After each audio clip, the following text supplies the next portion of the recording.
j'étais quelque part dans mon village à Lakota, et ben c'est comme ça que le coq nous aurait réveillés. On espère que vous avez passé une excellente nuit. Merci d'être avec nous, amis téléspectateurs, très tôt ce matin pour commencer la journée sur RTI. Toute l'équipe de Matin Bonheur, par ma voix, vous souhaite bien le bonjour. On commence tout de suite avec la météo avant de retrouver Régis Kofi pour le premier flash des formations. A tout de suite.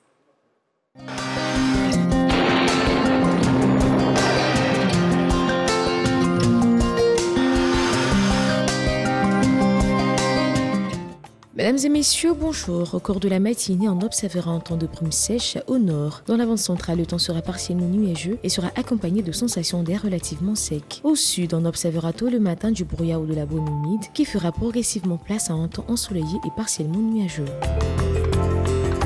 Les températures en nôtre à 21 degrés à Bengourou, 24 à Abidjan, 24 à Diaké. Une série de 19 degrés sera observée à Bondoukou, à Bouaké, à Bouna et Bundiali. 20 à Daloa, 21 degrés à Dimbokro. 20 à Gagnoa, 18 degrés à Guilo. 17 degrés dans 3 villes, Korogo, Man et Odiéné. 23 degrés à San Pedro, Sassandra et Soupré. Pareil pour la ville de Tabou. 24 degrés à Tiasalé. 17 degrés à Touba et 19 degrés à Yamsoukro.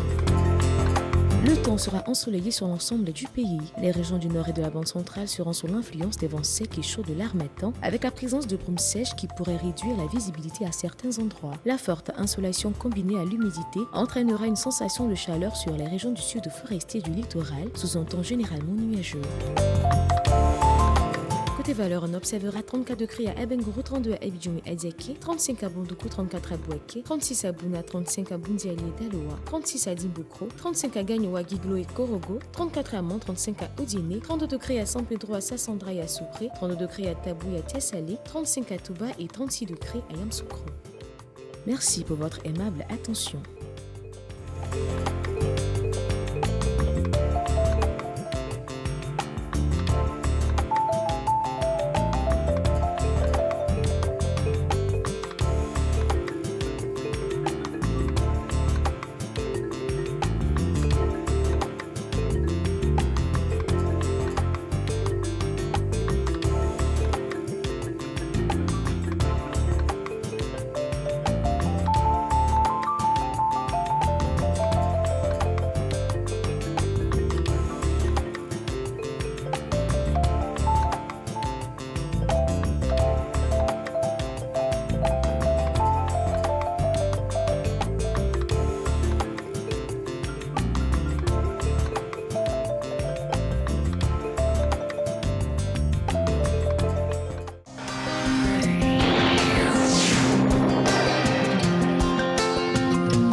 Merci à toutes et à tous de nous rejoindre. Bienvenue dans ce nouveau rendez-vous de l'actualité. La cérémonie de présentation des vœux de Nouvel An, des corps constitués, des missions diplomatiques et des organisations internationales au chef de l'État se déroule aujourd'hui au Palais présidentiel à Abidjan Plateau. Le vice-président de l'Assemblée nationale, Adama Bictogo, assure l'intérim du président Amadou Soumaoro. Une information rendue publique après la rencontre du bureau de l'Assemblée nationale qui s'est réunie hier mardi. Le point de Walter Amadou Ouattara. Rotonde du palais de l'hémicycle.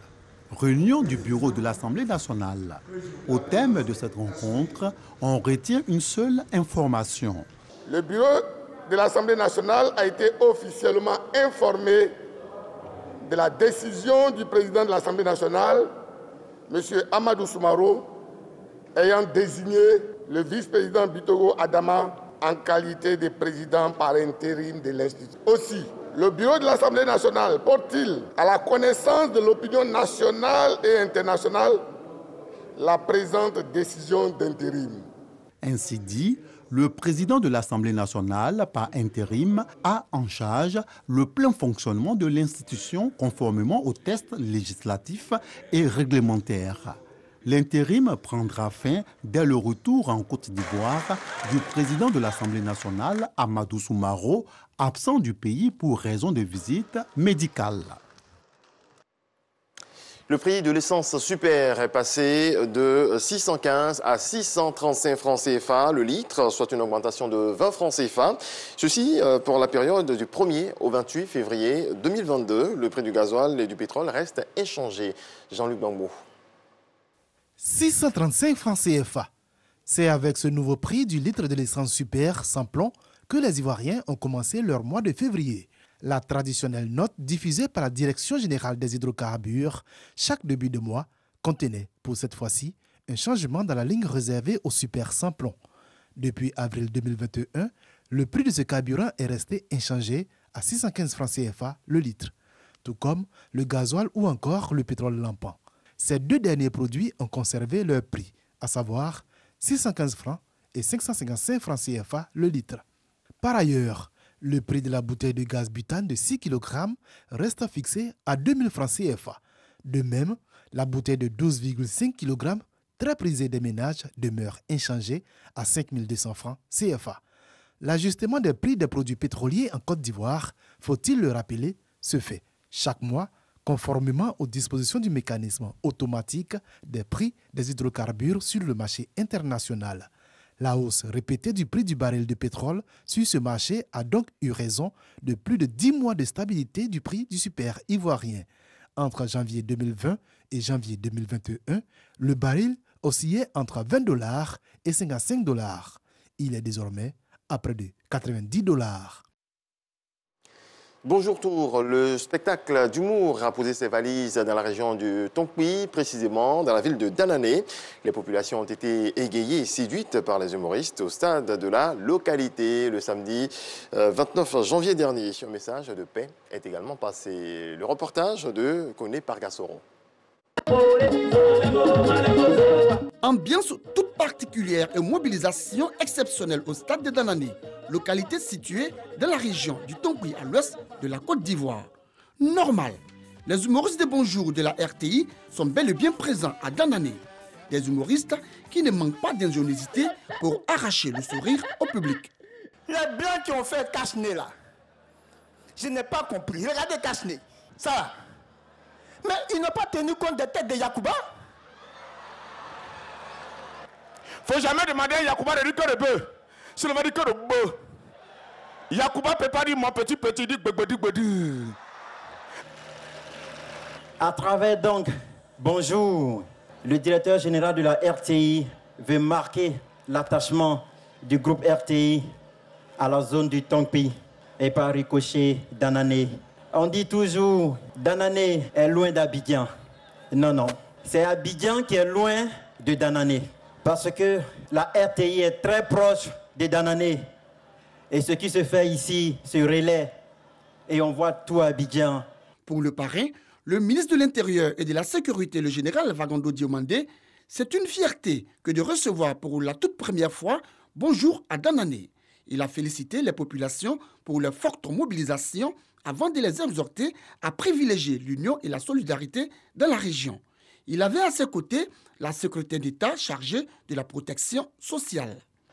Que cette année montre au monde entier l'union, la solidarité, l'entente parfaite de tous les cadres du Tonkpi, tous unis comme les doigts d'une seule main pour avancer et avancer résolument vers le développement. Merci à monsieur le directeur général de la RTI, grâce à qui aujourd'hui nous avons cette grande mobilisation dans la joie et dans l'allégresse. Heureux, le public composé des différentes couches sociales n'a que rêve.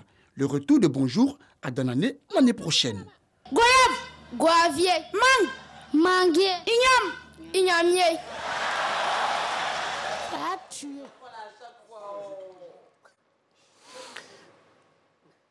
Dans le reste de l'actualité, le président de la Guinée-Bissau, Umaro Sissoco Embalo, a rééchappé à une tentative de coup d'État qui a fait, selon lui, plusieurs morts. Il s'est présenté hier soir devant la presse indemne et serein, après être resté coincé avec les ministres dans le palais du gouvernement, théâtre pendant plusieurs heures. L'après-midi d'échange de tirs nourris, Umaro Sissoco Embalo n'a pas précisément désigné les auteurs de cette tentative de coup d'État. Au Burkina Faso, les leaders politiques ont été reçus hier pendant un peu plus d'une demi-heure par le chef de la junte, le lieutenant-colonel Paul-Henri Sadaogo. Entre-temps, les organisations de défense des droits de l'homme s'inquiètent quant au respect des droits humains, dans le contexte actuel que vit le pays. La Constitution avait été suspendue puis rétablie. La junte a rendu public un document qu'elle a appelé « Acte fondamental » qui devrait permettre le fonctionnement du pays jusqu'à l'écriture d'une charte de la transition. Et puis à l'époque où Saint-Louis était un comptoir de commerce français, les Signares dominaient la vie économique et sociale.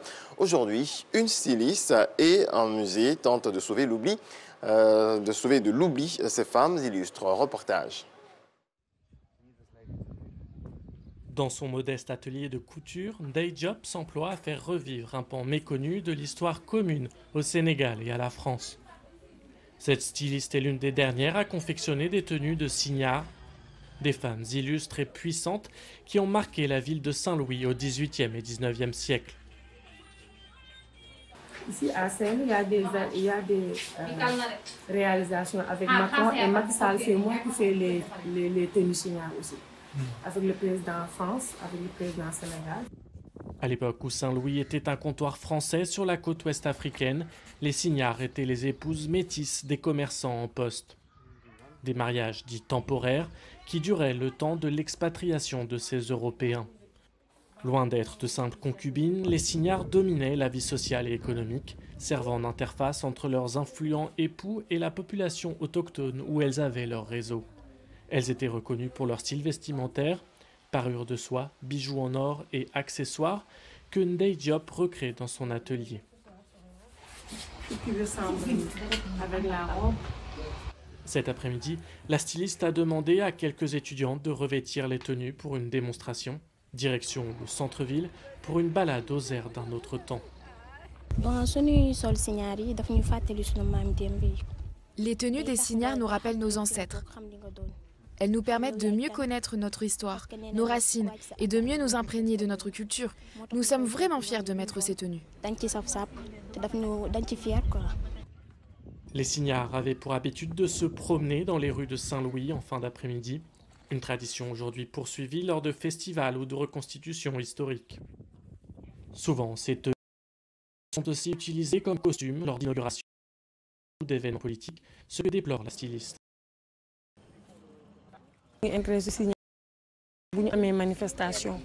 Les gens ne s'intéressent aux Signares que quand ils ont des manifestations, pour l'inauguration de certains services. C'est dans ce cas qu'ils m'appellent, pour avoir des filles avec les tenues de Signares. Mais l'histoire n'intéresse plus beaucoup de personnes. Éviter que l'histoire unique des Signares soit dénaturée, que s'est fixée Aminata Sall, conservatrice au Centre de recherche et de documentation de Saint-Louis. Au sous-sol, elle garde des tenues qui ont été confectionnées ces dernières années à partir d'écrits et de gravures d'époque.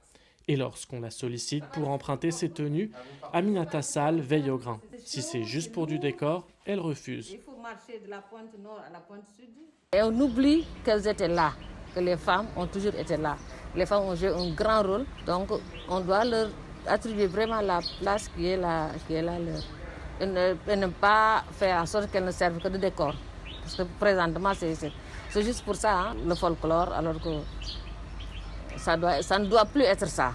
Au XIXe siècle, le règne des Signares a pris fin avec l'intensification de la colonisation et l'abolition de l'esclavage. Reste cet imaginaire de femmes puissantes et entreprenantes que les Saint-Louisiennes ont promis de perpétuer. Très bon début de journée. Merci à toutes et à tous de nous avoir suivis. Merci Régis, on va le retrouver avec beaucoup de plaisir à 7h pour le deuxième flash d'information. Concernant les différentes rubriques proposées à Matin Bonheur, on voudrait vous impliquer un peu plus, amis téléspectateurs. Cette émission, elle est faite pour vous, rien que pour vous. Et on souhaite désormais que vous puissiez l'animer avec nous, cette belle émission. Envoyez donc, s'il vous plaît, vos routines par WhatsApp au numéro que je vais vous donner maintenant, 07 57 47 19 30. 07 57 47 19 30. Et puis, si vous êtes hors de la Côte d'Ivoire, il faut faire précéder ce numéro de plus de 225. Alors, qu'est-ce qui va se passer? Vous prenez votre téléphone, vous vous filmez. Bonjour, je suis Naomi. Ce matin, voici comment je me réveille. Je suis dans telle commune. Partagez avec nous vos routines, votre petit déjeuner, quand vous êtes en route pour aller au marché, quand vous êtes en route pour aller au travail, pour vaquer à vos différentes occupations. Envoyez-nous vos messages et s'il vous plaît, n'excédez pas 1 minute. 60 secondes, c'est suffisant pour partager avec nous vos routines quotidiennes. Envoyez donc vos messages par WhatsApp au 07 57 47 19 30. Faites-le précéder par plus 225 si vous êtes en dehors de la Côte d'Ivoire, donc plus 225 07 57 47 19 30. Intéressons-nous aux différentes rubriques de ce jour à travers ce sommaire illustré proposé par toute l'équipe de production de la matinale. On a eu Régis Kofi pour le premier flash d'information, après la météo bien sûr, les informations jour J vous seront données au cours de cette émission. Qu'est-ce qui se passe sur le territoire ivoirien, dans nos marchés, combien coûtent nos différents produits vivriers, on le saura bien sûr tout à l'heure avec des prix très détaillé. Et juste après, on se remettra en forme avec la rubrique fitness. Et aujourd'hui, on va faire des exercices de gainage. Qu'est-ce que c'est?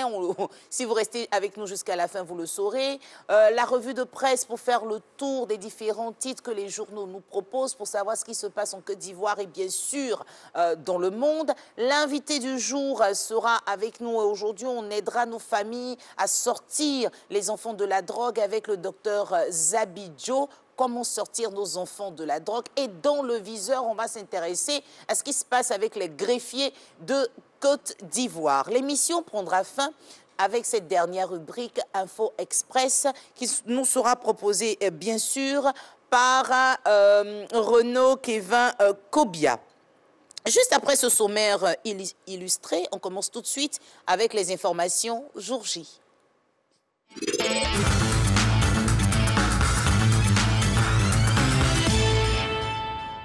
Plusieurs personnes se sont levées super tôt ce matin pour se retrouver au palais présidentiel parce qu'aujourd'hui, il y a la cérémonie de présentation de vœux de Nouvel An au président de la République de Côte d'Ivoire. Et vous pourrez aussi suivre cet événement en direct sur RTI 1 juste après Matin Bonheur. Cérémonie donc de présentation de Nouvel An, de vœux de Nouvel An au président de la République. C'est aujourd'hui 2 février 2022. Et un peu plus tard, on pourra voir un match, c'est la première demi-finale. Le Burkina Faso jouera contre le Sénégal aujourd'hui. Ça va être à 19h et vous pourrez suivre cette première demi-finale sur les antennes du groupe RTI. On a donc 2 rendez-vous aujourd'hui. Tout de suite, on a la cérémonie de présentation de vœux de Nouvel An au président de la République et puis en soirée, la première demi-finale de la CAN 2021 qui va opposer le Burkina Faso au Sénégal. Arrivons maintenant dans nos différents marchés pour combien ça coûte.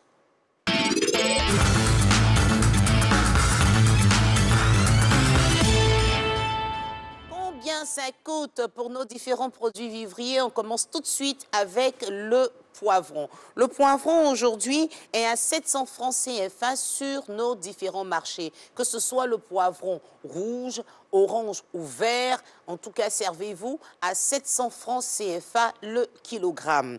On a un peu de carotte à 1800 francs. Ça monte la carotte. Avant la carotte, on pouvait l'avoir à 500 francs CFA le kilo, mais dans ces temps-ci, c'est à 1800 francs CFA le kilogramme. C'est bon pour la salade, pour la sauce claire, ça passe un peu partout. Et l'huile de carotte fait du bien à la peau si vous en avez pour embellir votre peau, mesdames et messieurs, n'hésitez pas. On a un peu d'igname ponant, il faut faire la différence. Il y a des ignames bête-bête, il y a clé-glé, mais là, c'est l'igname ponant que nous vous proposons à 700 francs CFA le kilogramme. Et quand on fait le foutou igname, on peut l'accompagner de la sauce graine. La graine est à 350 francs CFA le kilogramme de la bonne graine de palme à 350 francs CFA le kilogramme. Et comme dessert, aujourd'hui, on vous propose de consommer de la papaye, non, un peu de gingembre, c'est ça, réalisation. Qu'est-ce que vous nous proposez? Ben oui, de la papaye comme dessert. Et la papaye est à 350 francs CFA le kilogramme. Et je répète avec beaucoup de plaisir que les graines de papaye peuvent servir pour nous déparasiter. Vous faites sécher, vous écrasez la poudre, vous pouvez mettre dans de l'eau, dans du thé que vous consommez. Ça va vous aider justement pour vous déparasiter. On a autre chose, réalisation, après la papaye, du gingembre. Moi, j'adore le gingembre, et puis par ces temps de fraîcheur, d'harmattan, un peu de gingembre. Et puis une petite astuce, je vous dis, attendez que je dépose ça. Vous savez quoi? Vous prenez un peu de gingembre que vous râpez, vous mettez dans de l'eau chaude et vous prenez ça le matin avec un peu de jus de citron. C'est un coupe-faim et ça vous rebooste en énergie. 350 francs CFA pour le gingembre. Et c'est ici qu'on s'arrête pour la rubrique « Combien ça coûte aujourd'hui ?» Après, combien ça coûte? Et si on se mettait en forme? Aujourd'hui, on parle d'exercice de gainage. Qu'est-ce qu'il faut gainer? Peut-être le ventre? Découvrons-le ensemble.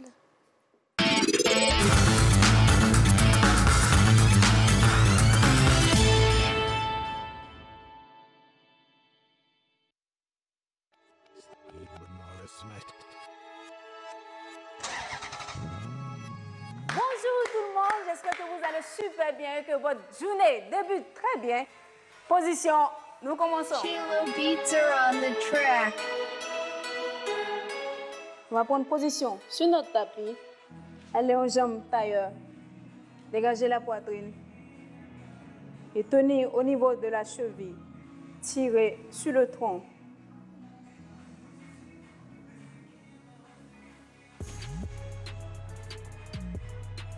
On relâche. On va tendre les bras en avant.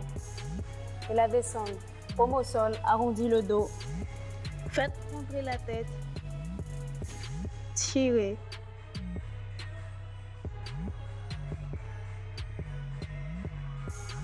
Très bien, on se relève lentement.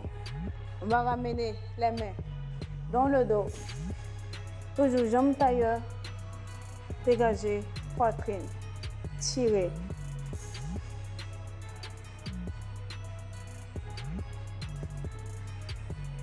On peut aller dans ce même sens. On va encore chercher vers l'arrière et la tirer sur les bras.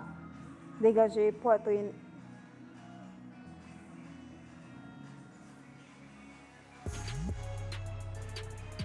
On revient tout doucement.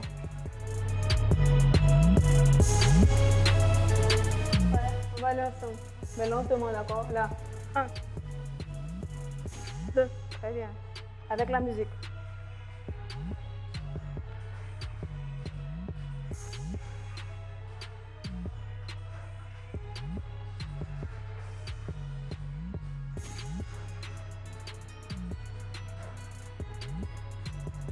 On va changer de jambe et de coude, go.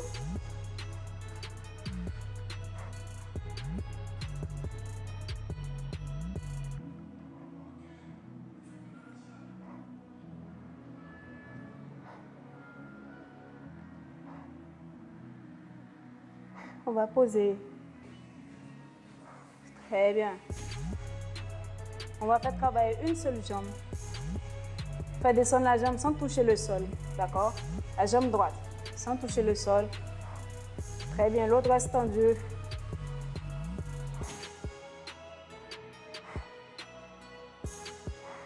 Très bien, contracte les abdominaux.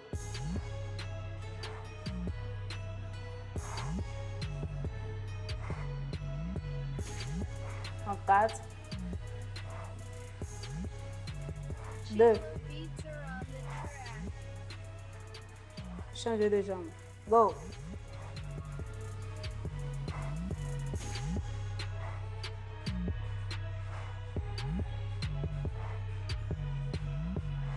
Travail efficace pour les abdominaux. En 4, 2, Relâchez les deux jambes posées au sol. Fléchissez. Très bien. Séparez légèrement les jambes. Très bien. Contractez toujours les abdominaux. Et là, nous allons monter et descendre. Fessiers. Go.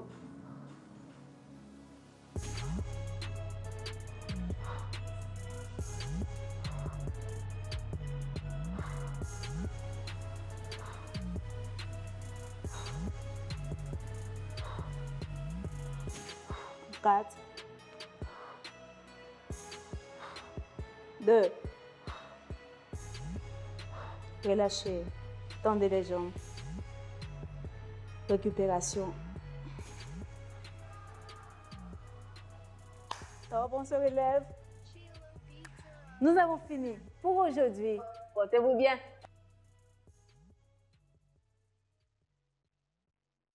Après le sport, on est en forme pour jouer un peu au titrologue, mais on ne va pas s'arrêter au titre. Je vous invite à aller dans les différents kiosques à journaux pour pouvoir acheter, permettre aux journalistes de vivre de leur métier. C'est l'heure de la revue de presse.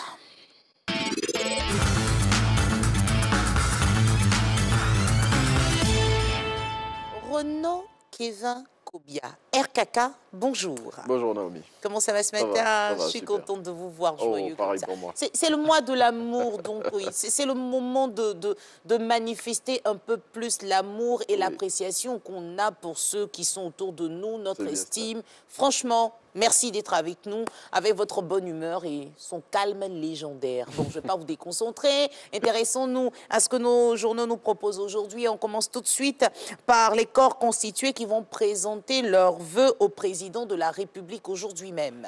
Oui, bonjour à tous. Initialement prévu pour le jeudi 6 janvier 2022, c'est effectivement aujourd'hui, mercredi 2 février, que les corps constitués, les missions diplomatiques et les organisations internationales accréditées en Côte d'Ivoire vont présenter leurs vœux au chef de l'État, Alassane Ouattara, au palais de la présidence au plateau. Et Fraternité Matin nous rappelle que la cérémonie avait été reportée en raison de la résurgence de la pandémie à Covid-19 et des nouvelles évolutions observées par les autorités sanitaires. Et depuis hier, les députés qui occupent 2 postes ne peuvent plus siéger à l'Assemblée nationale. Oui, tout à fait. Et à l'occasion de la fin du cumul des postes, le temps révèle ce qui va changer pour les députés. Le confrère donne les identités des parlementaires frappés par cette mesure et livre les explications d'un homme de loi sur cette nouvelle donne.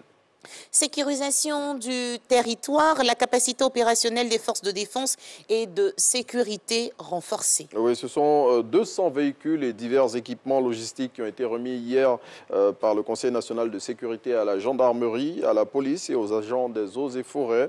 Selon le ministre Fidel Sarasoro, secrétaire du Conseil national de sécurité, qui est cité par Fraternité Matin, ces équipements vont permettre au FDS d'assurer pleinement leur mission. Une grande question se pose qui déstabilise l'Afrique de l'Ouest. Eh bien, c'est la question que pose à sa une l'Inter au regard des récents putschs perpétrés au Mali, en Guinée, au Burkina Faso et également de la tentative de renversement du pouvoir bissau-guinéen hier. Et selon le confrère, la facilité avec laquelle les présidents sont déposés par les militaires et le soutien dont ils bénéficient de leurs frères d'armes et de certaines populations doit interpeller les dirigeants de la communauté économique des États de l'Afrique de l'Ouest. Et pour le confrère, ces dirigeants de l'organisation sous-régionale doivent obligatoirement changer de paradigme pour mettre fin à cette spirale déstabilisatrice. Je ne suis pas très contente de ce que je dois dire là, mais bon, tentative de coup d'État encore en Guinée-Bissau et la situation est sous contrôle. Oui, c'est l'assurance donnée par Oumaro Sissoko Embalo sur sa page Facebook officielle hier vers 19h en temps universel. Selon le président bissau-guinéen qui est cité par Le Matin, ce sont des éléments isolés de l'armée du pays qui sont à la base de cette tentative de putsch qui a eu lieu hier en début d'après-midi en plein Conseil des ministres. Et toujours selon le président bissau-guinéen, les combats pour repousser les assaillants ont duré pendant 5 heures de temps. Et c'est aujourd'hui que démarrent les demi-finales de la CAN 2021. Oui, après 2 jours de pause, les matchs du dernier carré de la Coupe d'Afrique des Nations démarrent ce mercredi 2 février 2022 avec la rencontre Burkina Faso-Sénégal à 20h en temps universel. La deuxième affiche qui se jouera demain, jeudi à la même heure, opposera le Cameroun, pays hôte de la compétition, à l'Égypte. Et au terme de ces 2 rencontres, on connaîtra les 2 qualifiés de la finale de la 33e édition de la Coupe d'Afrique des Nations qui se jouera le dimanche 6 février 2022. Merci Régis, on se retrouve dans quelques minutes pour Matin Express, Info Express, Info continue. D'accord, voilà. Merci Renaud, Naomi. Régis est passé tout à l'heure. Pardon, parce qu'on va le retrouver tout à l'heure. Mais cette affaire de RR, vous êtes entendu ou quoi? Renaud, ça commence par R, Régis, ça commence par R. Merci Renaud, à tout à l'heure. À tout à l'heure. Dans quelques secondes, il sera 7h, on va retrouver Régis pour le deuxième flash d'information. Mais pour l'heure, intéressons-nous encore une fois aux mesures barrières à respecter pour nous protéger, protéger les autres contre le coronavirus. Information Covid-19. Pourquoi faut-il se laver régulièrement les mains? La Covid-19 est un virus qui peut nous infecter en passant par les yeux, le nez ou la bouche. Le plus souvent, ce contact a lieu par les mains. C'est pourquoi il est recommandé de bien se laver les mains avec du savon et de l'eau ou avec un gel hydroalcoolique avant de manger, de boire, après avoir touché une surface contaminée ou après avoir été dans un endroit public.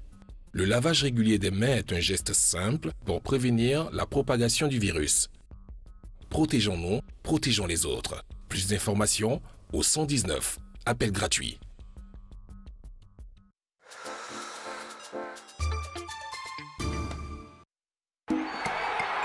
Célébrez la fête du football africain avec le jeu Quiz Cannes 2021 et partagez-vous les millions mis en jeu. Envoie Cannes par SMS au 98 114 et tente de gagner une des 2 enveloppes de 1 million de francs CFA cash. Et ce n'est pas tout, des enveloppes de 50 000 francs CFA et 100 000 francs CFA cash par jour. Envoie vite Cannes, C-A-N, au 98 114 et tente de gagner l'un des super lots de 1 million de francs CFA cash. N'oublie pas, Cannes par SMS au 98 114. C'est à toi de jouer.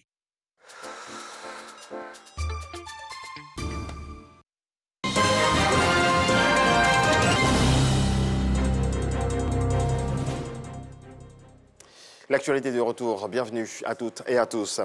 Le plan national de gouvernance 2022-2025 révisé par les ministères et institutions concernées. C'est la dernière étape de l'élaboration avant sa présentation par le président de la République à Addis Abeba. Laure Goretti, Abou Sanogo.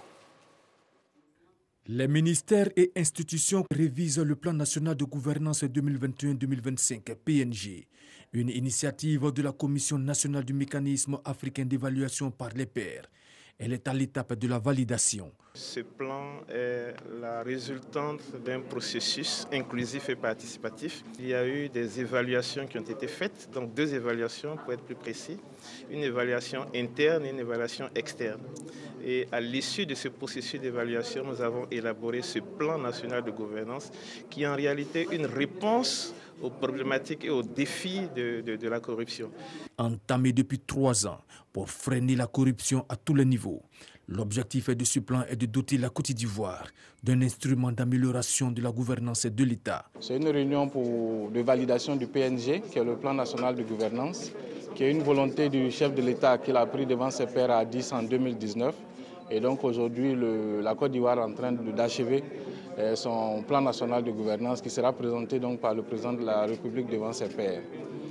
Donc ce plan-là va permettre de créer un climat de paix, parce que quand il y a l'amélioration de la gouvernance, il y a la paix, mais il y a également le renouvellement de la confiance entre les gouvernants et nos populations, et également nos bailleurs. Ce plan prend en compte l'amélioration de la gouvernance, notamment la lutte contre la corruption, l'amélioration de l'état de droit et la modernisation du pays.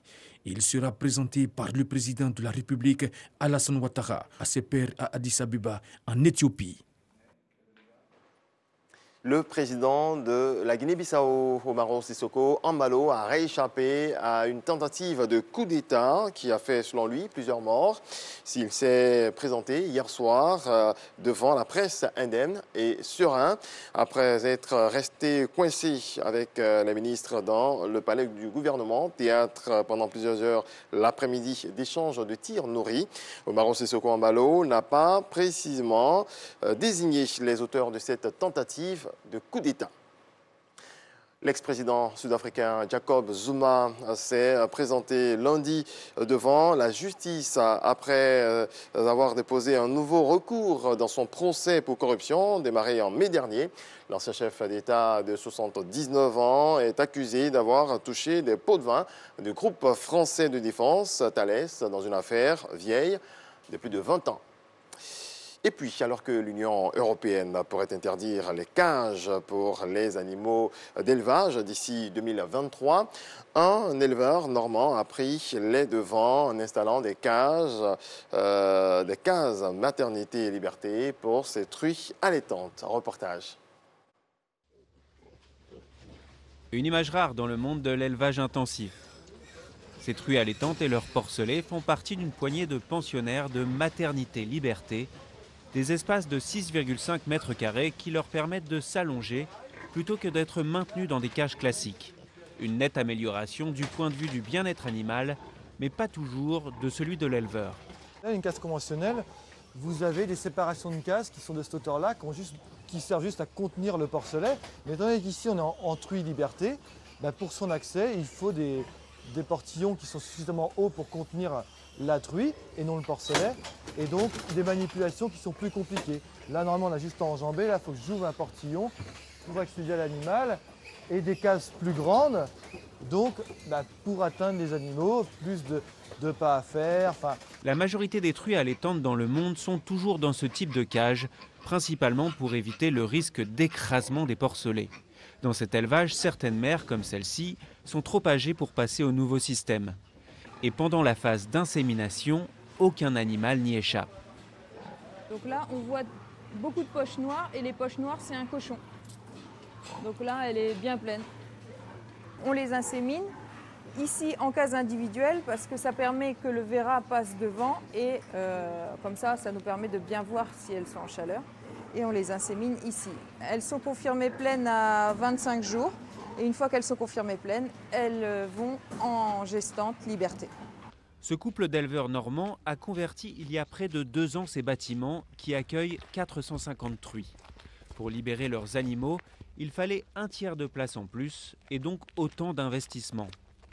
À quoi s'ajoutent des frais de chauffage et de lavage sans qu'ils n'en tirent de revenus supplémentaires. C'est un pari sur l'avenir, anticipant les désirs des consommateurs et une évolution de la législation. On a hésité longtemps, en tout cas on a posé longuement le pour et le contre pour savoir si on devait le faire, pas le faire, parce qu'il y a un coût, et au niveau conditions de travail, c'est quand même un peu moins bien que du conventionnel. Donc c'est de se dire, on a un coût supplémentaire et des conditions de travail qui sont un peu moins bien que du conventionnel, donc est-ce que ce sera vraiment le souhait de demain ? Et si ça ne l'était pas, on se disait, tiens, on a eu tout faux, quoi. Une initiative citoyenne européenne pour demander l'interdiction des cages conventionnelles pour tous les animaux d'élevage a recueilli près d'1,4 million de signatures dans toute l'Union européenne. D'ici 2023, Bruxelles pourrait interdire ce type d'élevage. L'Allemagne y mettra fin d'ici 2035. Donc voyez, on voit qu'il y a des pays qui vraiment prennent de l'avance là-dessus. On voit que le cadre européen va changer et que donc il faut s'assurer d'accompagner les éleveurs maintenant pour pas qu'ils ne se retrouvent à la traîne et ayant fait des mauvais investissements. Selon l'Institut technique de la filière porcine, les investissements nécessaires pour convertir tous les élevages français s'élèvent à 1 milliard d'euros. Les éleveurs espèrent qu'un étiquetage plus clair sur le bien-être animal permettra de mieux valoriser leurs produits dans les rayons des supermarchés. Voilà, c'est ici que prend fin ce rendez-vous de l'actualité. Merci à toutes et à tous de votre attention. Merci Régis, qu'on va retrouver pour le 3e flash de l'information à 7h30. Mais pour l'heure, il est temps de recevoir nos différents chroniqueurs pour toutes nos rubriques. Et en parlant de rubriques, il est bon de vous inviter à participer un peu plus à votre émission matinale. Retenez ce numéro de téléphone, plus 225 07 57 47 19 30. 07 57 47 19 30. Alors, aujourd'hui, tout le monde a un petit téléphone, donc vous prenez votre téléphone, vous vous filmez le matin, au réveil, partagez avec nous votre routine quotidienne, comment vous vous levez, quel petit déjeuner vous prenez, pourquoi la famille, il y a cette forme de lien de communication dans la grande famille Matin Bonheur, s'il vous plaît. Envoyez-nous vos messages par WhatsApp au plus 225 07 57 47 19 30. Et en parlant de rubrique, on a cette rubrique-là que vous appréciez, c'est un peu une rubrique d'affaires et affairage, c'est dans le viseur.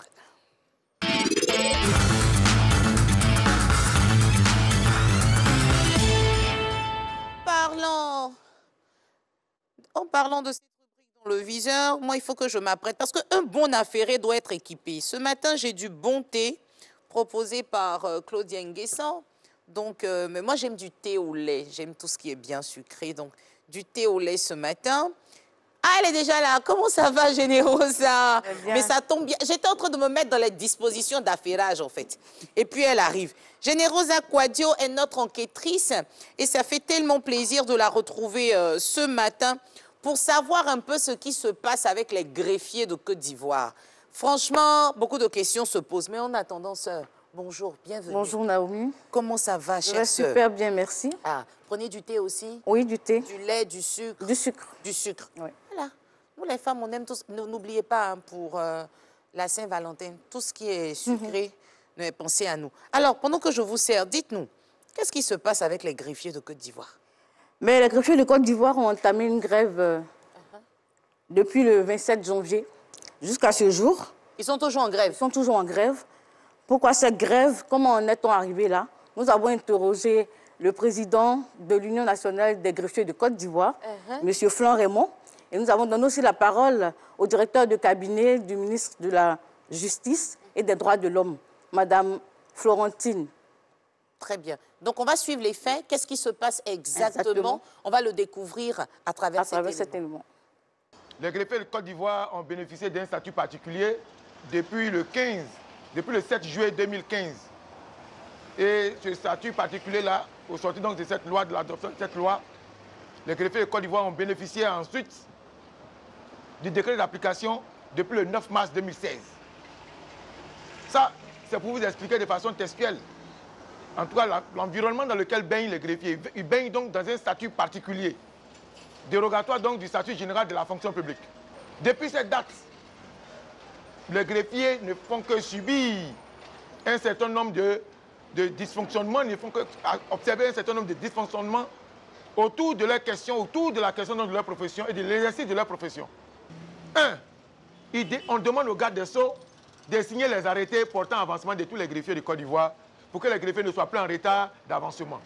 2, nous avons demandé au garde des Sceaux de nous trouver une date claire du début des discussions sur nos écrits concernant la réécriture du statut particulier des greffiers. 3, nous avons demandé au garde des Sceaux, trouvez-nous une date afin que cette question de l'élargissement de l'assiette des recettes-là soit bouclée. Le président de la République n'a rien à voir. Donc, je suis Ndjibisi Mao Florentine, magistrat hors hiérarchie, groupe B, après 3 ans. Je suis directeur de cabinet adjoint, garde des Sceaux, ministre de la Justice et des Droits de l'Homme. Je dis que la grève n'a pas de raison d'être parce que, il faut le dire, depuis que le gouvernement, l'actuel gouvernement a pris place, il n'a eu de cesse d'œuvrer à l'amélioration des conditions de travail et de vie du personnel de la justice et notamment des greffiers. Les greffiers, il faut le rappeler, jusque-là relevaient du statut général de la fonction publique. Jusqu'en 2015, après l'annulation de l'ordonnance qui leur avait octroyé un statut particulier. Donc c'est par une loi de 2015 que le gouvernement leur a donné un statut particulier. Les tests d'application de ce statut ont été pris. Le reclassement des greffiers a été opéré. Les avancements des greffiers ont été faits. Et comme avec tous les autres personnels du corps judiciaire, le ministère de la Justice a mis en place un cadre de concertation qui se réunit régulièrement et qui permet à chacun des acteurs du secteur de la justice de poser ses problèmes, de poser ses préoccupations afin qu'on y trouve une solution. Et pour la petite histoire, en début même de ce mois de janvier 2022, le président de l'UNAGCI, le syndicat qui a entamé cette grève, a félicité l'administration pour la mise en place de cet outil de dialogue. Donc c'est fort étonné que le garde des Sceaux a reçu, quelques jours après, un courrier véritablement irrévérencieux, irrespectueux, en des termes très discourtois de l'UNAGCI pour lui intimer l'ordre d'accomplir un certain nombre d'actes qui en réalité ont été déjà accomplis, mais dont l'UNAGCI n'avait pas l'information, n'a pas demandé l'information. Là, on vient d'écouter Maître Flan Raymond, président de l'Union nationale des greffiers de Côte d'Ivoire, donc c'est l'UNAGCI, et la dame là tout à l'heure du ministère de la Justice, c'est Mao Mosochi Florentine, qui est directeur de cabinet adjoint du ministre de la Justice et des Droits de l'Homme. Donc en fait, c'est deux versions carrément différentes. Oui, eux, ils se plaignent, il n'y a pas eu d'avancement, il n'y a rien, mais elle a dit c'est fait. Donc... Il faut dire que chaque année, il y a un avancement qui est fait de manière automatique au mois de mars. Et donc, les greffiers se plaignent que depuis 2017, ils n'ont pas encore fait l'objet d'avancement. Ils n'ont encore rien reçu. 2017, on est en 2022. Oui. Ça fait 5 ans, à peu près. Qu'ils n'ont pas eu d'avancement. Bon, on regarde cet élément et puis on en saura forcément un peu plus, c'est l'avancement. Chaque année, il y a un avancement qui est fait à compter du mois de mars, de façon automatique. Le président de la République a déjà réglé cette question. Le gouvernement a déjà réglé cette question. Il laisse le soin au ministre technique.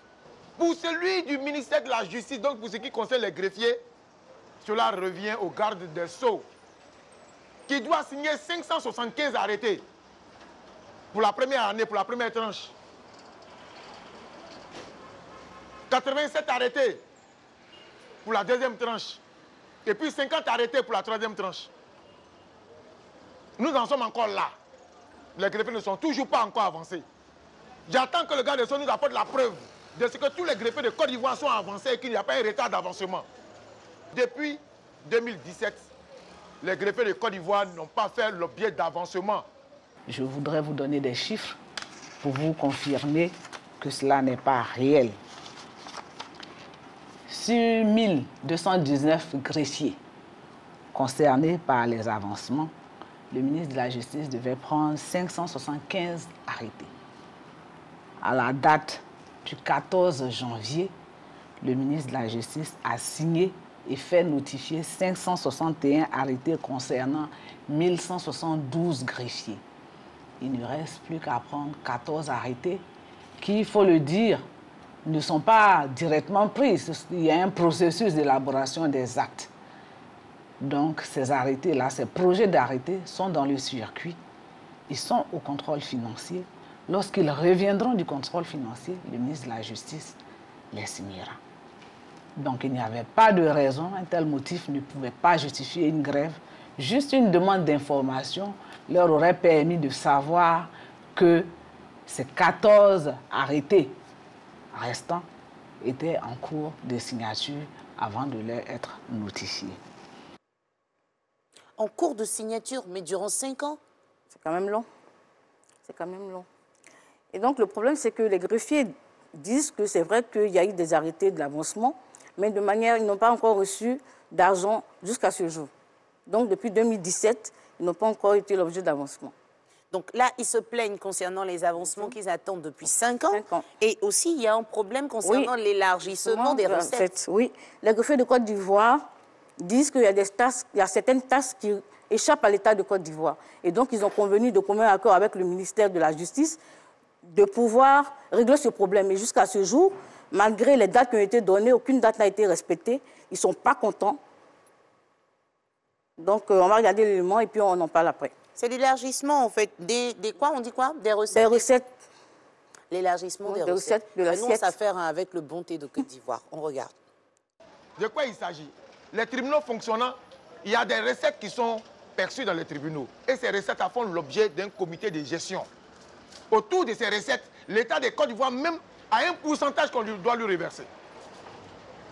Il se trouve qu'il y a des services qui engrangent des recettes, mais qui ne contribuent pas à cette assiette-là, qui ne contribuent pas à l'assiette.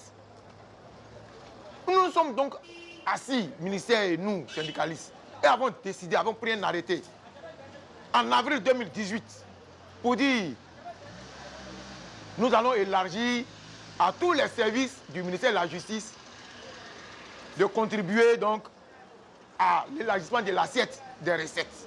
Nous sommes d'accord sur ça. Depuis mars 2020, les travaux sur cette question ont pris fin en commission. Nous avons fini. On va lister les actes. On a donné les coûts.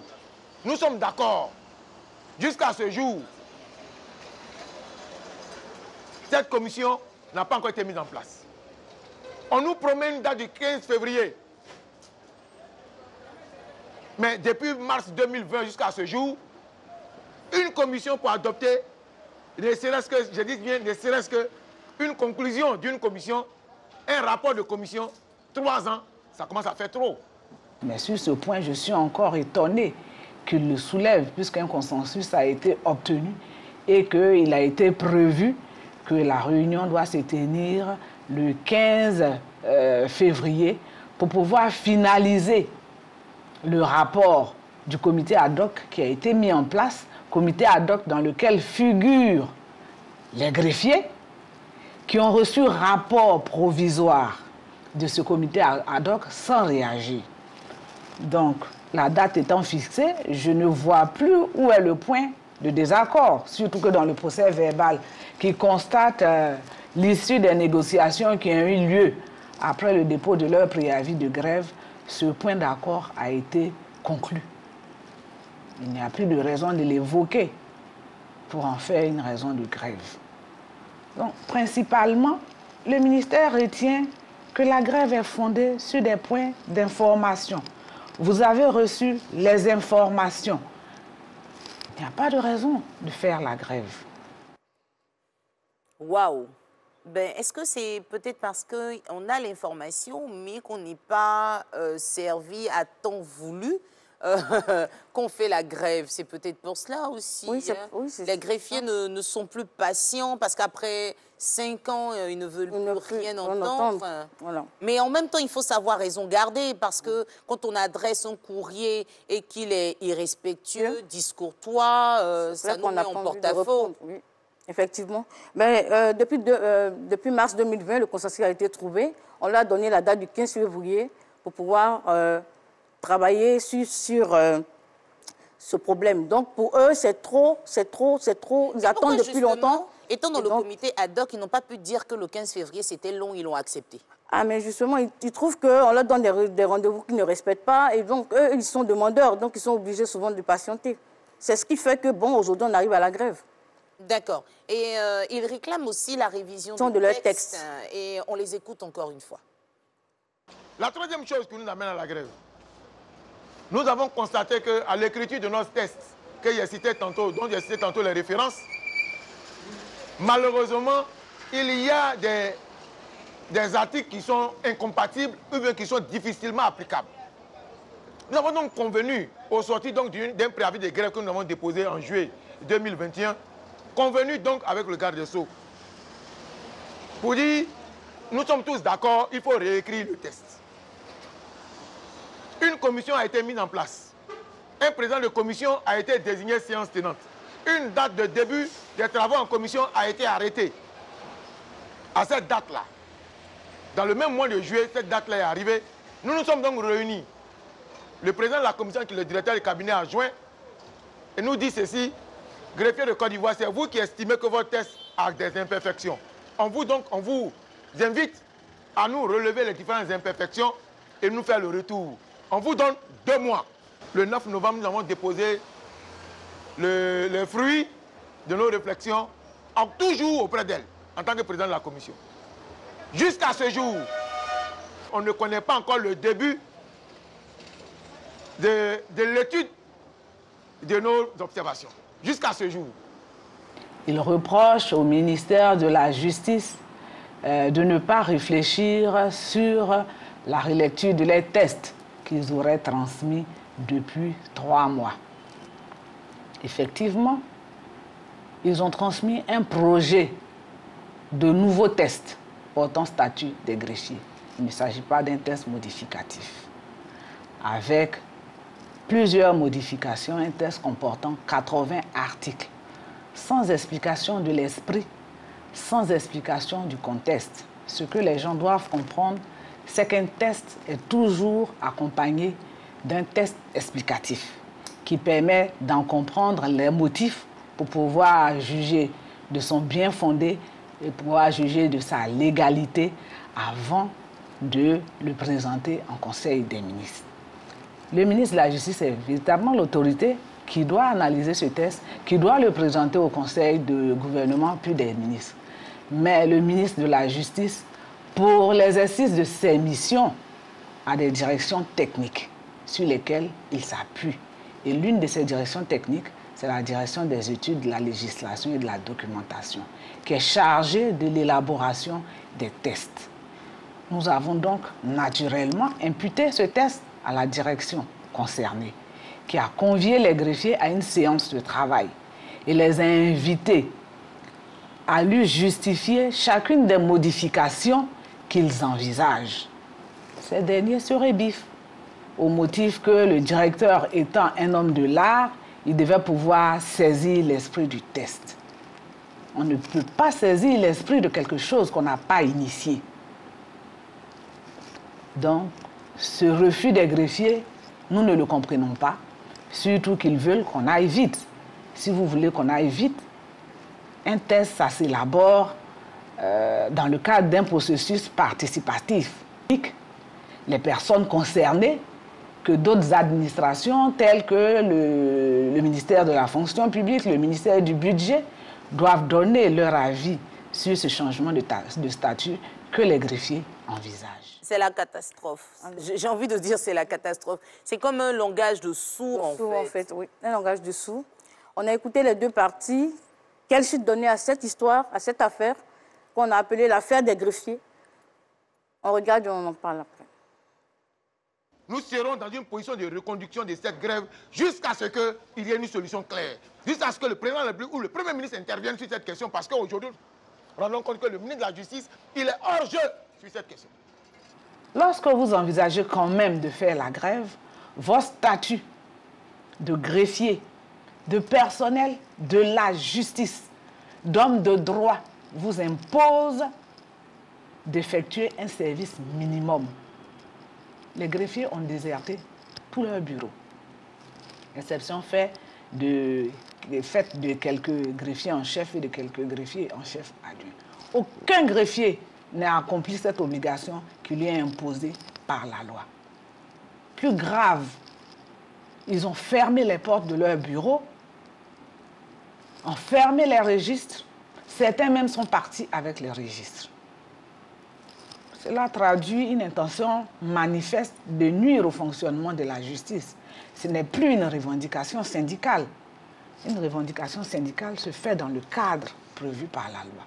Quand on est greffier, on est homme de loi, on se doit de respecter la loi. Parce que j'estime qu'on peut ne pas être d'accord avec le ministre.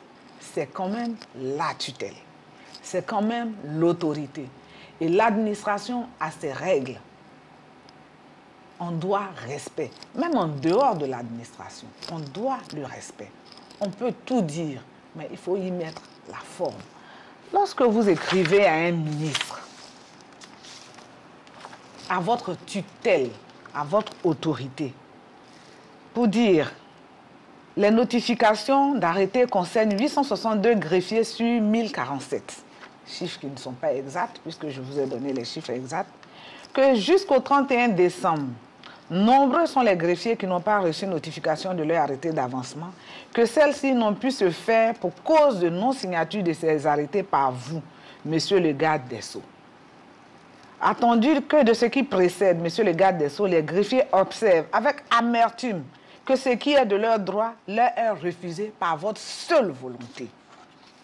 Et il conclut ce courrier, je vous épargne tous les autres termes, il conclut ce courrier.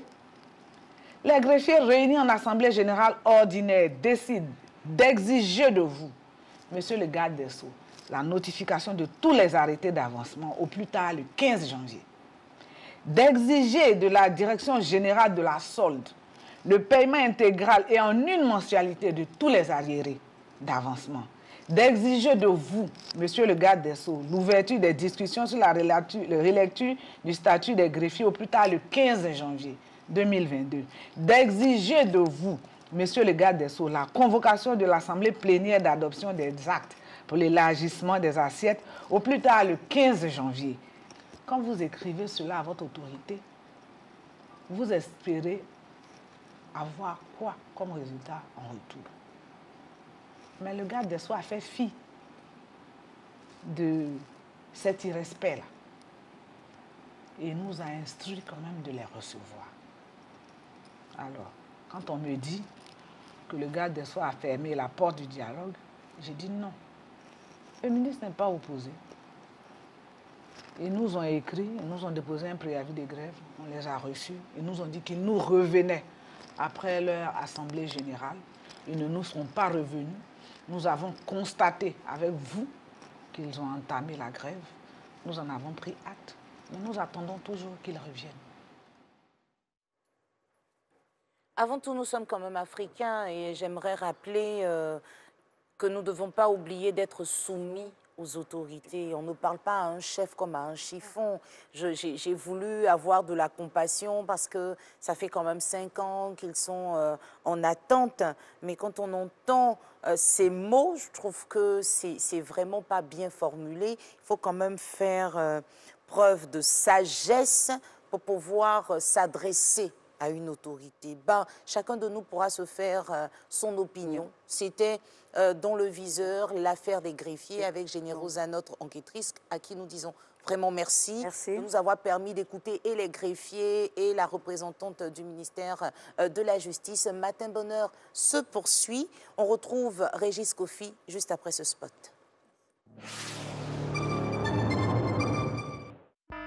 Information Covid-19. Pourquoi faut-il se laver régulièrement les mains? La Covid-19 est un virus qui peut nous infecter en passant par les yeux, le nez ou la bouche. Le plus souvent, ce contact a lieu par les mains.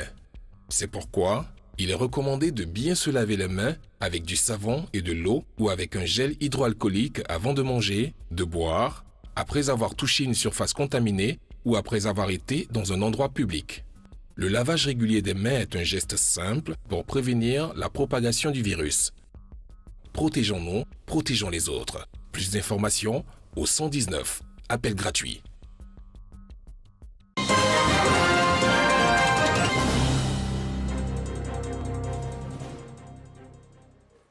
Retour de l'information, bienvenue à toutes et à tous. La cérémonie de présentation des vœux de Nouvel An des corps constitués, des missions diplomatiques et des organisations internationales accréditées en Côte d'Ivoire au chef de l'État se déroule aujourd'hui au palais présidentiel à Abidjan-Plateau. Une cérémonie à suivre sur les antennes de la RTI. Le Centre international Kofi Annan a, durant 4 jours, organisé une session de formation de militaires ivoiriens des départements ministériels et de la société civile. Cette session a donc permis de renforcer les capacités de réponse de ces acteurs étatiques et de la société civile sur le terrorisme et l'extrémisme violent dans l'État côtier d'Afrique de l'Ouest, à Boussanogo. Un séminaire de renforcement de capacités contre le terrorisme des armées des États d'Afrique de l'Ouest, des départements ministériels et la société civile. Il répond au principe du Centre international de formation au maintien de la paix Kofi Annan, créé par le gouvernement du Ghana en collaboration avec la communauté internationale pour fournir un soutien dirigé par l'Afrique aux efforts de paix et de sécurité en Afrique et au-delà. D'où le thème renforcement des capacités de réponse des acteurs étatiques et de la société civile sur le terrorisme et l'extrémisme violent dans les États côtiers d'Afrique de l'Ouest. Il faut une lutte concertée. Il faut mettre ensemble les forces. On a compris qu'à ce phénomène-là, qui ne connaît pas de frontières, il faut une lutte ordonnée, coordonnée. Après l'ouverture de la session de formation, les 25 participants se sont rendus à l'Académie internationale de lutte contre le terrorisme. Ils ont pu s'imprégner de ces objectifs de création qui reposent sur 3 piliers, notamment l'école des cadres, l'espace d'entraînement des unités spéciales et spécialisées et l'Institut de recherche stratégique, avec pour objectif de créer une communauté et susciter une culture commune de contre-terrorisme, renforcer les capacités opérationnelles des unités engagées dans la lutte antiterroriste et améliorer la coordination interministérielle de tous les acteurs impliqués. À l'issue de 4 jours de travaux, les participants sont répartis avec des diplômes de participation. La lutte contre le terrorisme ne saurait être efficace sans l'intégration de la coopération, de la coordination et de la collaboration entre tous. La sensibilisation sur ce phénomène des temps modernes ainsi qu'une forte résilience des populations demeure un enjeu primordial. Alors c'est beaucoup important pour nous d'aider les différents pays à renforcer leurs liens de sécurité et à pouvoir combattre cela. Cette session de formation a été organisée par le Centre international Kofi Annan en partenariat avec le Programme des Nations Unies pour le développement et le gouvernement du Japon. Le prix de l'essence super est passé de 615 à 635 francs CFA, soit une augmentation de 20 francs CFA. Ceci pour la période du 1er au 28 février 2022. Le prix du gasoil et du pétrole reste inchangé. Jean-Louis Bangou. 635 francs CFA. C'est avec ce nouveau prix du litre de l'essence super sans plomb que les Ivoiriens ont commencé leur mois de février.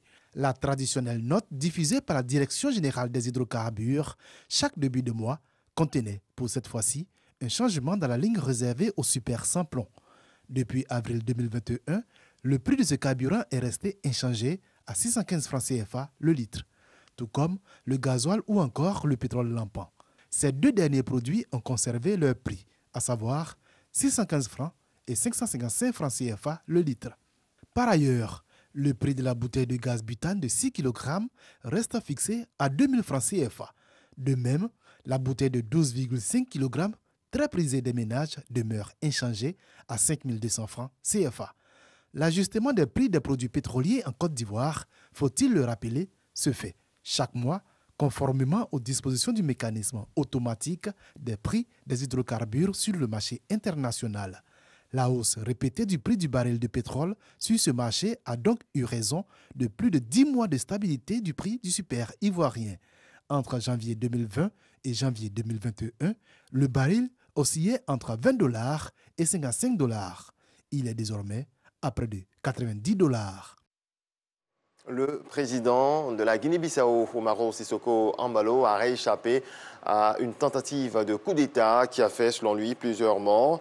Il s'est présenté hier soir devant la presse indemne et serein après être resté coincé avec les ministres dans le palais du gouvernement, théâtre pendant plusieurs heures l'après-midi d'échanges de tirs nourris.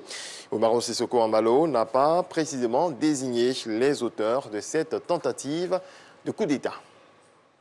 Au Burkina Faso, les leaders politiques ont été reçus hier pendant un peu plus d'une demi-heure par le chef de la junte, le lieutenant-colonel Paul-Henri Sadeogo. Entre-temps, les organisations de défense des droits de l'homme s'inquiètent quant au respect des droits de l'homme dans le contexte actuel que vit le pays. La Constitution avait été suspendue puis rétablie.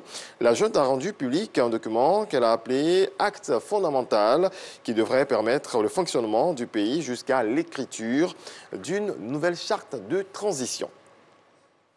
En Équateur, des pluies diluviennes les plus fortes en 20 ans ont provoqué des inondations à Quito, faisant au moins 22 morts, 47 blessés et 20 disparus, selon le dernier bilan provisoire des autorités et des secours hier mardi.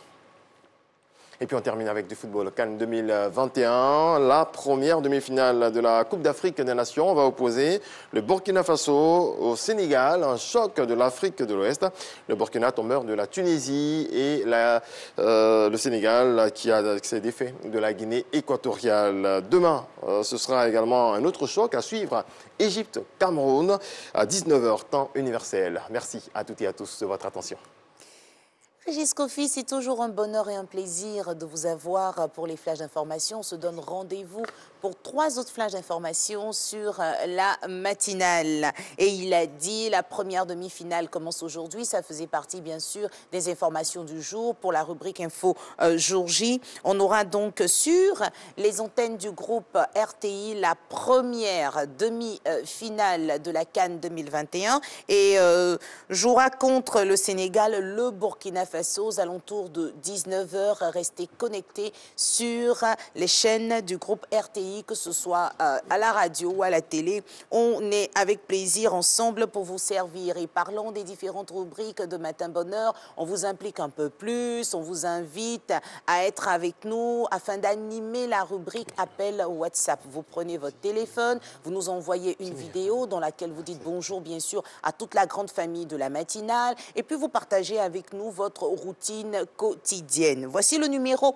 qu'il faut retenir désormais pour vos différents appels WhatsApp. C'est plus 225 07 57 47 19 30. Que vous soyez ici et même au pôle Nord, peu importe le lieu où vous vous trouvez, on a envie de savoir tous ceux qui font partie de la grande famille de la matinale sur RTI 1. Plus 225 07 57 45 19 30. Je donne un exemple. Bonjour, je m'appelle Betty. Ce matin, je me suis bien levée par la grâce de Dieu. Pour suivre Matin Bonheur, je prends comme petit déjeuner du pain accompagné de foie, de rognon. Bon, bref, c'est juste un exemple. Bonjour, je m'appelle...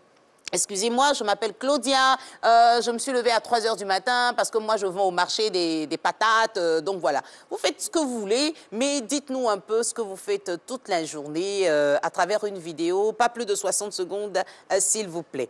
Il est attendu, on l'a annoncé sur la page, sur nos différentes pages des réseaux sociaux. Aujourd'hui, on parle d'un sujet qui donne la migraine aux parents. Mais comment on fait pour reconnaître un enfant qui est sous l'influence de la drogue? Mais comment on fait pour sortir notre enfant de la drogue? Mais déjà, comment on détecte? Quelles sont les nouvelles drogues? Parce qu'il paraît que les enfants là sont bandits, hein. Ils n'utilisent même plus la cocaïne, quoi. Ils utilisent des choses que nous-mêmes on utilise à la maison, soit pour se rendre beau pour notre entretien personnel, ou même pour l'hygiène de la maison. Il nous dira tout. Le docteur Zabidjo est notre invité du jour. Oui, venez, docteur. On vous attend, on vous attend, on vous attend. Bonjour, docteur. Bonjour, bienvenue, installez-vous confortablement. On en parle juste après ce jingle.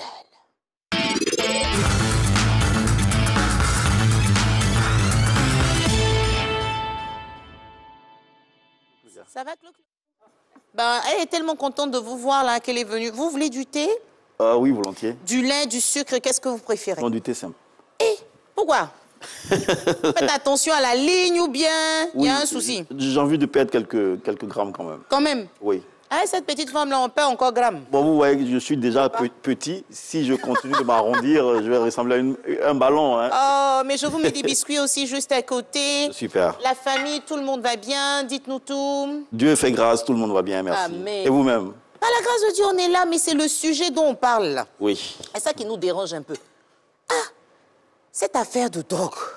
Déjà, quand on préparait cet entretien, j'ai eu mal au cœur quand vous m'avez dit, mais est-ce que vous savez que les enfants ont trouvé une formule pour se droguer autrement?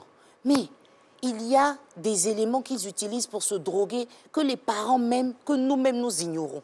D'abord, avant d'arriver à ces différents types de drogues, c'est quoi une drogue? Sujet super important.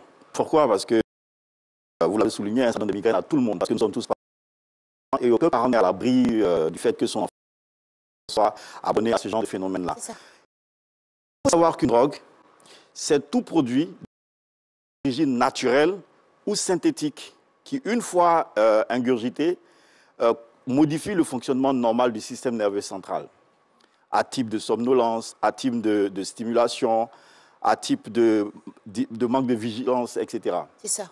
Donc, tout produit que vous prenez, je dis bien tout produit, je n'ai pas dit forcément la cocaïne ou l'héroïne, j'ai dit tout produit, que ce soit naturel, que ce soit synthétique, une fois que vous administrez ça, quand ça modifie le fonctionnement normal de votre système nerveux central, vous êtes sous effet de drogue. Comme les gens ne le savent pas, on utilise beaucoup de produits en nous droguant sans nous en rendre compte. Et puis souvent, c'est nous qui sommes là en train de donner les leçons aux autres. Je vais vous donner un exemple. Allons-y. Il y a des produits, par exemple, qui sont sous forme d'huile, qu'on vend dans les marchés, que la plupart des femmes utilisent pour faire pousser leurs cheveux.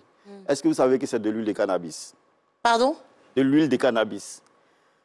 De l'huile de cannabis, c'est vendu par les rastas en général dans les marchés, et les femmes utilisent pour faire pousser leurs cheveux. Ah oui, ils ont des dreads et puis ils proposent... Voilà. Oui.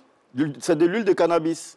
C'est sur la tête, on met? On met sur la tête, on met ça dans les cheveux pour faire pousser... Mais ça a le temps de pénétrer, en fait. Absolument. Dès que le produit touche le corps, il y a des vaisseaux sanguins... Mais on vieillit, on devient chauve. Donc bon, on prend ça pour se défendre. Entre la beauté et la santé, on préfère quoi?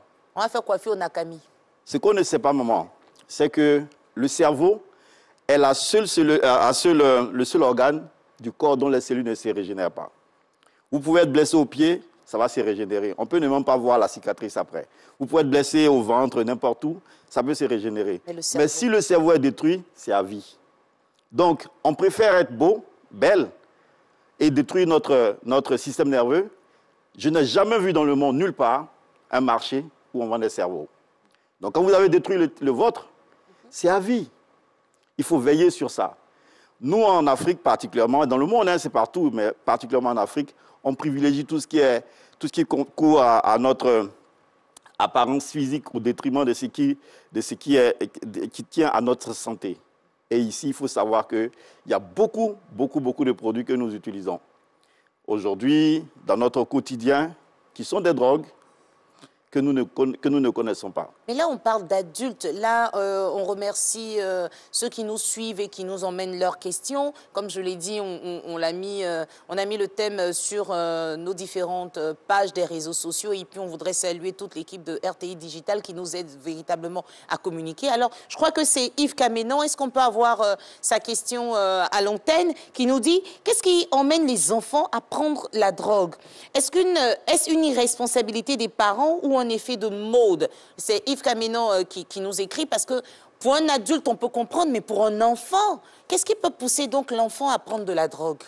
C'est un agrégat de facteurs, plusieurs facteurs qui viennent s'entremêler pour donner ce résultat qui est la prise de drogue. Donc la prise de drogue, c'est un résultat. Ce n'est pas le phénomène en tant que tel, c'est un résultat qui est produit par beaucoup de choses. Des choses qui sont inhérentes à l'enfant, des choses qui sont inhérentes au milieu dans lequel l'enfant évolue, des choses qui sont inhérentes également au comportement et aux attitudes des uns et des autres autour de l'enfant.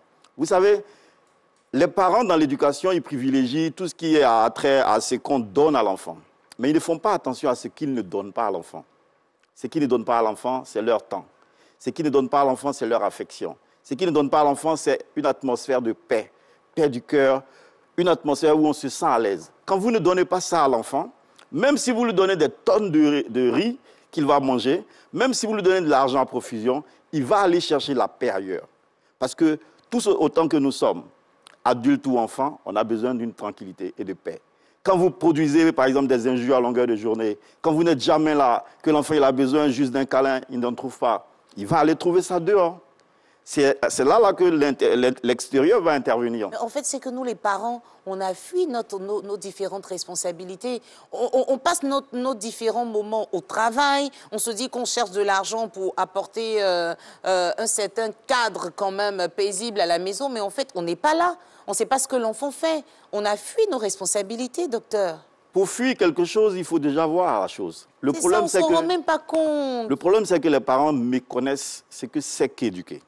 Ils pensent qu'éduquer, c'est juste donner de la nourriture, des soins de santé Et par exemple, une là, c'est protection pas de maison. éduqué, là, c'est élevé. Comme on élève les brebis. Un lapin. Voilà. Ça, on ne fait rien de mieux que les animaux. C'est bestial purement. Ce qui est humain, c'est de donner une éducation à l'enfant. Et cette éducation, on a besoin d'être présent. Parce que l'éducation a plusieurs, si vous voulez, plusieurs domaines d'expression. Il y a le volet physique, où on doit donner la nourriture.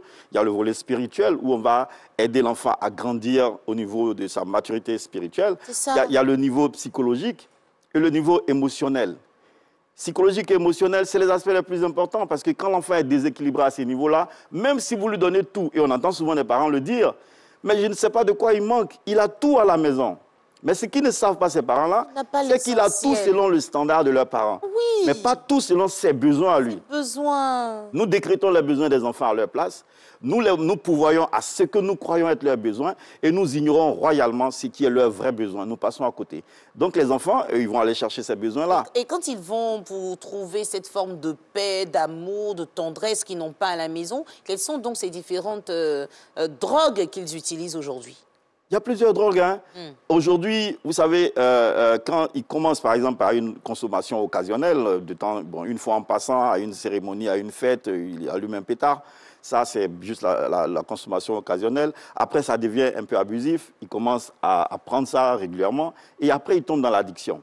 L'addiction, c'est une maladie chronique du cerveau. Mais avant d'arriver à l'addiction, justement, les différents types de drogues. Vous parlez d'un pétard, on peut trouver quoi d'autre? Parce que vous m'avez dit quelque chose qui m'a choqué. Vous avez parlé même d'eau de Javel. Oui. Aujourd'hui, il y a beaucoup de produits. Vous savez, nos enfants, ils ont un niveau d'instruction qui est très élevé à cause de l'usage des réseaux sociaux, l'usage de l'Internet et tout ça. Donc, il y a des informations qu'eux, ils ont que nous n'avons pas. Permettez-moi, madame, de ne pas rentrer dans certains détails, comme les enfants peuvent nous suivre. Oui, pour ne pas les inspirer. Les inspirer, les amener à copier. Mais je vais juste donner des indications aux parents. Les enfants utilisent l'eau de Javel comme drogue. Ne me demandez pas comment. Si vous voulez comment, on peut se retrouver après pour en parler. Les enfants utilisent le coton hygiénique des femmes. Coton hygiénique des femmes. Pardon, ça c'est mon français d'affaire là qui est sorti. Oui. Pardon? Coton hygiénique des femmes. Les enfants utilisent ça comme drogue. Et je vous assure que pour ceux qui les utilisent, c'est pire que, je ne sais pas moi, la drogue la plus dangereuse. Les enfants utilisent l'eau de Javel, comme je l'ai déjà dit. Les enfants utilisent le pétrole. Les enfants utilisent la colporte. Les enfants utilisent les parfums, tous les parfums. Ils utilisent même les odeurs d'égout. Ils utilisent aujourd'hui des gaz qui sont utilisés en médecine, en réanimation. C'est des choses qu'ils utilisent. Et ils utilisent à notre nez et à notre barbe. Pourquoi? Parce qu'ils savent que nous n'en savons strictement rien. Et nous n'avons même pas envie de savoir. Parce que nous sommes sur nos grands chevaux, de parents connaisseurs. Ah ben, tout va bien. Parce que moi, je donne la nourriture, parce que moi, je paie l'école de mon enfant très cher. Oh, je l'ai envoyé à étudier au Canada, en France, aux États-Unis, etc. Il fait quoi là-bas? Est-ce que tu vois ce qu'il fait là-bas? Le problème, c'est cela. Mais le volet affectif, où il a besoin de notre présence. Et souvent, les parents prennent le raccourci de dire, mais il faut bien que je cours après l'argent, que je cherche l'argent justement pour pouvoir avoir ses besoins. Mais quand vous avez fini de courir... L'argent même tu cherches là, c'est pour le détruire finalement. Quand vous avez fini de courir, que vous venez avec l'argent, il n'est plus là. Lui, il est dans les fumoirs en ce moment-là. Au lieu d'apprendre à, si vous voulez, créer une certaine congruence entre notre vie professionnelle et notre vie familiale, de concilier ces deux vies, on ne veut pas apprendre, on reste focalisé sur le fait que les exigences de mon boulot m'amènent à rentrer à 22h et on ne fait aucun effort. Souvent, on n'a même pas rentré du tout, ils sont en mission. Donc, on comprend donc que tout part d'un manque. À partir de ce manque, l'enfant essaie de trouver l'équilibre comme il peut. On arrive donc à faire attention, nous parents, à tout ce qu'on a à la maison parce que les enfants utilisent un peu de tout. Donc déjà, il faut avoir des placards même où on peut enfermer le matériel, les produits pour nettoyer la maison, tout ça, il faut mettre ça en sécurité. Je crois que même sur certains produits, on met toujours, mettez loin, hors de la portée des enfants. Déjà, il faut faire attention. Mais après, si jamais on n'a pas fait attention et que c'est arrivé, comment on arrive à détecter les symptômes d'un enfant qui se drogue? Quels sont ces signes-là? Je vais répondre à votre question tout à l'heure, mais j'ai envie déjà de dire qu'on rentre dans la drogue par 3 portes. La porte de la volupté, la recherche du plaisir, la porte de la douleur et la porte du chagrin. Vous voyez que tous ces 3 portes... Douleur et chagrin, c'est pas pareil? Non, on peut avoir une douleur physique, j'ai mal, une douleur émotionnelle, Et le chagrin, c'est bon. Vrai, vous avez raison. Voilà. Parce que justement, quand on a mal, à force de prendre un médicament pour apaiser la douleur, on peut avoir une addiction aussi à partir de là. Donc, on entre dans la drogue par ces 3 portes-là. La volupté, le chagrin et la douleur. Vous voyez que dans ces 3 portes, il y en a 2 qui s'appuient essentiellement sur les aspects émotionnels de la vie. La douleur, le chagrin. Donc, il faut créer un cadre affectif. On peut cacher tout ce que vous voulez dans n'importe quel placard, enfermer ça dans des coffres. Mais si on n'a pas créé un cadre affectueux, un cadre de paix, on n'a rien fait. Un cadre d'amour, on n'a rien fait, strictement rien fait.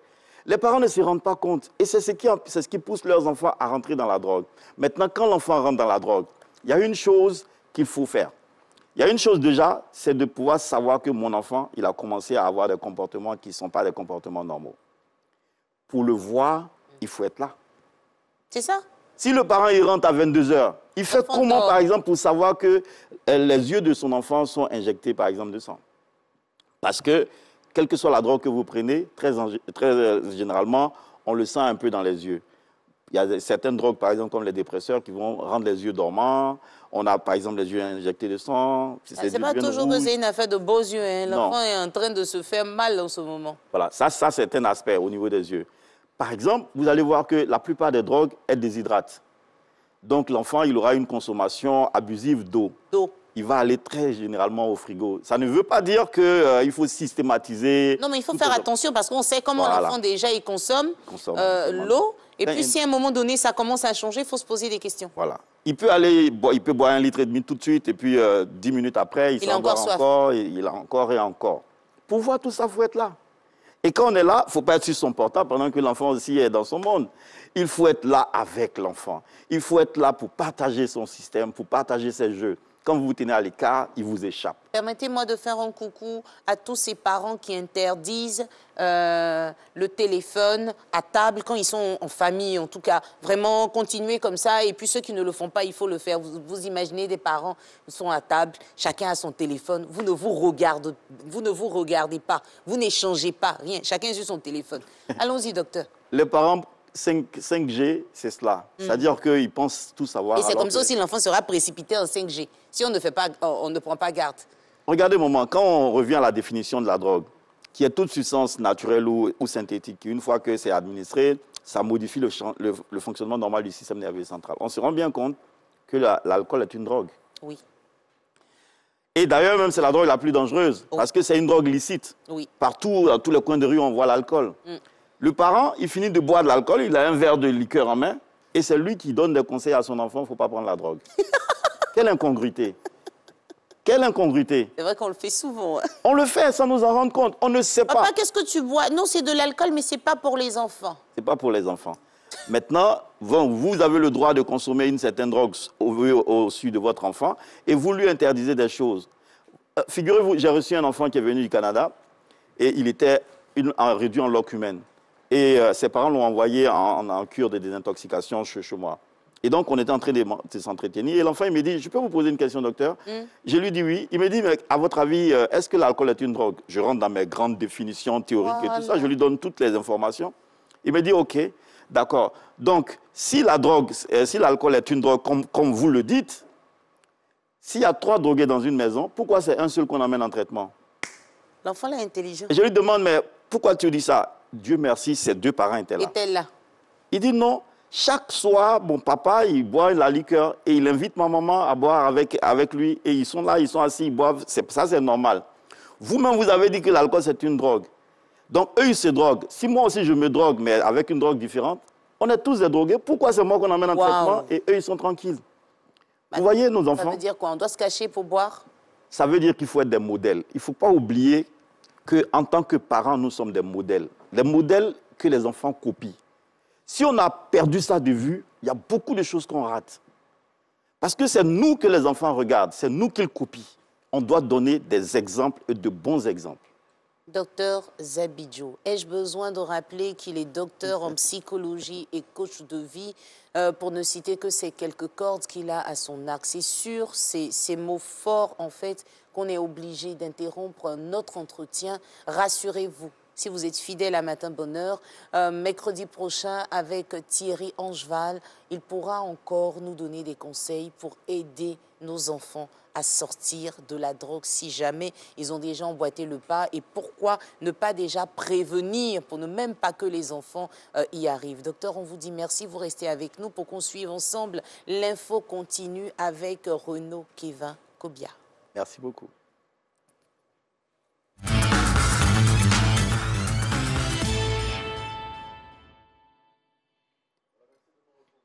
Pour Info Continue, on démarre avec la tentative de coup d'État en Guinée-Bissau. Et selon le président Umaro Sissoko Embalo, cette tentative de putsch a été orchestrée par les réseaux de corruption et de narcotrafic que son gouvernement et lui combattent depuis qu'ils sont aux affaires. Allons croire, l'objectif n'était pas seulement de le renverser, mais plutôt de l'éliminer physiquement ainsi que tous les membres de son cabinet. Patrimoine africain, la Belgique s'apprête à se doter d'une loi pour la restitution. Le vote de cette loi est le résultat d'une promesse qui avait été faite par le gouvernement belge. Elle va permettre de restituer le patrimoine africain acheminé vers la Belgique lors de la période coloniale. Il faut savoir qu'entre 1885 et 1960, ce sont des dizaines de milliers d'objets d'art qui sont arrivés en Belgique en provenance du Congo. On referme ce numéro d'Info Continue aux États-Unis où 3 personnes ont été tuées par balle dans des établissements scolaires. 2 agents de sécurité et un élève abattu. C'est le bilan de 2 fusillades enregistrées dans des universités en Virginie et dans le Minnesota ce mardi. Selon le président des États-Unis, Joe Biden, qui en parle dans un tweet, la violence par arme à feu contre les agents des forces de l'ordre est ignoble et doit cesser. Merci Naomi. Et merci au directeur de la production, Cissé Insa, qui passe souvent le matin comme ça pour nous faire un coucou. Merci à toutes ces personnalités. Je pense particulièrement au président de la CEI, M. Cuibière, qui, avant de commencer sa journée, nous dit il regarde d'abord Matin Bonheur. On a eu aussi la preuve que le ministre d'en haut, Paulin, faisait de même, parce qu'en suivant cette émission avec un Gamblé, lundi, il a pu recevoir à ses bureaux le kickboxer Niedré. Vraiment, merci à tout le monde. N'oubliez pas, envoyez-nous les appels WhatsApp, vos vidéos, ce que vous faites le matin. On a envie d'échanger ensemble. Docteur, comment sortir nos enfants de la drogue? On a entamé aujourd'hui, c'est sûr qu'on va finir les jours à venir, la semaine prochaine surtout, avec Thierry Angeval. Merci d'être toujours disponible. Vous voulez dire quelque chose avant qu'on se dise au revoir définitivement là? Juste que nous soyons toujours des modèles pour nos enfants. Des modèles que nous disposions pour nos enfants. On ne se dispose pour tout et pour rien, sauf pour l'essentiel, et l'essentiel, c'est nos enfants. Et c'est sur ces mots qu'on vous dit merci de rester sur la chaîne qui rassemble. Juste après nous, on va retrouver la cérémonie officielle de présentation de vœux de Nouvel An au président de la République. Ça sera en direct sur RTI 1. Et puis, aux alentours de 19h, on a la première demi-finale. Même si la Côte d'Ivoire est éliminée, vous continuez de regarder, non, la carte? Si, je Donc, regarde. La première demi-finale, c'est qui contre qui? Je crois que ça doit être le Burkina contre le Sénégal. Merci de nous avoir suivis avec beaucoup de plaisir. On se retrouve demain avec la même humeur.